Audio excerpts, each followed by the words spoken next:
از داستان‌های 48 قانون قدرت.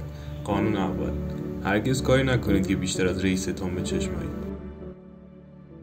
بریم به فرانسه توی قرن 17 زمانی که لویی 14 حکومت میکرد. لویی آدم خودخواهی بود که دوست داشت همیشه خودش توی نظر دیگران بدرخشه و فقط خودش روی صحنه باشه. نیکولاس فاکت وزیر خزانه‌داری لویی بود که فرد باهوشی بود و پادشاه نمیتونست اونو نادیده بگیره. بعد از مرگ نخست وزیر، نیکولاس تنها فرد لایق و جایگزین رو خودش میدید. اما لویی طی حرکت سامورایی کلاً این مقام رو حذف کرد.